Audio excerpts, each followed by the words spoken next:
मित्रों नमस्कार, मैं आचार्य सुमेर शास्त्री। मेरे यूट्यूब चैनल में आपका स्वागत है। आज हम चर्चा करने जा रहे हैं गणेश चतुर्थी। गणेश चतुर्थी कब क्यों मनाते हैं, पूरे दिन गणेश भगवान की 10 दिन भक्ति क्यों करते हैं और 11वें दिन विसर्जन क्यों किया जाता है, और ये त्यौहार कब से पूरे भारतवर्ष में एक बड़ा त्यौहार बन गया है, इसके बारे में विस्तार से हम चर्चा करेंगे। मित्रों, आने वाले 31 अगस्त 2022 भाद्रपद पक्ष के शुक्ल पक्ष की चौथ चतुर्थी को गणेश चतुर्थी का त्यौहार मनाया जाएगा। इस दिन गणेश जी का जन्म हुआ था, इसलिए गणेश चतुर्थी का त्यौहार धूम धड़ाके से मनाया जाता है। मित्रों, जिस भाई बहनों की सगाई में विलंब आता है, रिश्ते होते नहीं हैं, और जिस बिजनेसमैन की मेहनत करते हुए धंधा नहीं चलता है, कारोबार नहीं चलता है, चिंता रहती है, घर का माहौल अशांति का रहता है, घर में बीमारी का घर रहता है, तो ऐसी चिंताओं को दूर करने के लिए आपको यथाशक्ति अपने घर में 31 अगस्त को शुभ चौगड़े में गणपति को विराजमान करना चाहिए, और यथाशक्ति 2 दिन, 5 दिन, 7 दिन या पूरे 10 दिन आप गणपति की आराधना भक्ति कर सकते हैं।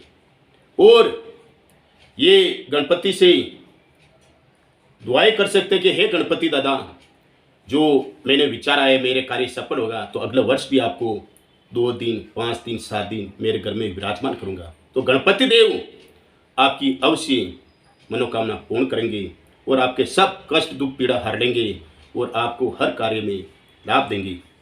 मित्रों, अब आ रहा है, सबसे पहले हम गणपति देव की पूजा क्यों करते हैं, सबसे बड़ा देव गणपति देव क्यों है, तो इसका भी एक राज है।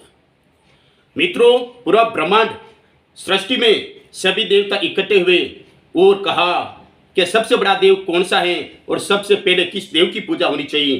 तो सभी देव इकट्ठे होकर शिव भगवान के पास गए और शिव भगवान माता पार्वती के पास तब जप में बैठे हुए थे। सभी देवता आकर शिव भगवान को पूछने लगे कि हे शिव भगवान, हमारे में से सबसे बड़ा देव कौन सा है और सबसे पहले किस देवता की पूजा होनी चाहिए।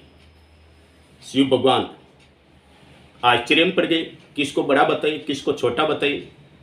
तो शिव भगवान ने कहा, जो देवता इस पृथ्वी के चारों ओर परिक्रमा करके पहले मेरे पास आएगा वो सबसे बड़ा देवता माना जाएगा, उस देवता की सबसे पहली पूजा होगी। तो सभी देवता अपने वाहन पर विराजमान होकर पृथ्वी की परिक्रमा करने निकल गए और गणपति देव का वाहन मूषक राजा चूहा था, छोटा सा। अब क्या करे गणपति दादा। तो गणपति दादा अपने बुद्धि से, सूझबूझ से अपने माता पिता शिव भगवान और पार्वती के 3 परिक्रमा लगा के हाथ जोड़ के खड़े हो गए। तो शिव भगवान ने कहा कि सबसे देव में देव, सबसे बड़ा देव आप हो, यानी गणपति देव हैं, और सबसे पहले गणपति देव की पूजा होनी चाहिए, क्योंकि उसने अपनी बुद्धि से सबसे पहले माता पिता की परिक्रमा की है, और माता पिता की परिक्रमा पृथ्वी से परिक्रमा से मानी जाती है और सबसे बड़ी मानी जाती है। इसलिए हम सबसे पहले गणपति दादा की आराधना भक्ति करते, तो गणपति दादा को पूजते हैं, पूजा करते हैं। अब आ रहे हैं कि गणपति स्थापना से 10 दिन तक गणपति देव की हम पूजा पाठ क्यों करते हैं, तो यह भी विस्तार से आपको बताएंगे। महाभारत के रचयिता वेद व्यास जी जब गणेश देव को महाभारत की कथा सुना रहे थे, तब उसने आंखें बंद कर दी और ये कथा पूरी 10 दिन चली, और जब आंखें खोली तो गणपति देव का पारा बहुत चढ़ गया था और गणपति देव का तापमान बहुत चढ़ गया था। तो पास में शुद्ध पानी का कुंड बना हुआ था, उसमें गणपति दादा को स्नान करवाया गया ताकि उनका पारा ठंडा हुआ, तापमान कम हुआ। इसलिए हम 10 दिन घरों में, पंडालों में गणपति पूजा करके 11वें दिन शुद्ध पानी के कुंड में गणपति विसर्जन करते हैं। और उसी दिन से यह माना गया है कि हमारा शरीर मिट्टी का है और मिट्टी में मिल जाएगा। मित्रों, ये हुई है, हम 10 दिन गणपति की स्थापना करके पूजा क्यों करते हैं। अब आ रखे ये त्योहार कब से पूरे भारत में मान त्योहार बन गया। मित्रों, 1893 के पहले ये गणपति उत्सव अपने घरों तक सीमित था। अपने घरों में गणपति की पूजा होती थी।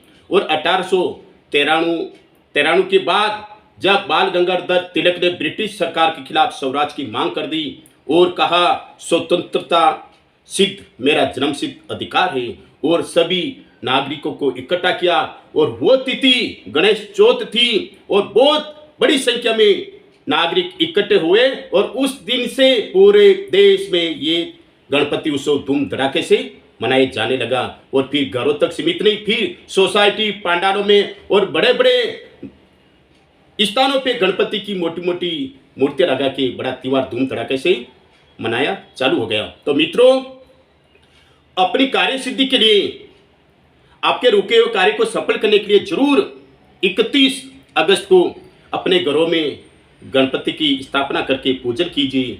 आपका कोई भी कार्य रुकेगा नहीं, आप आगे बढ़ोगे।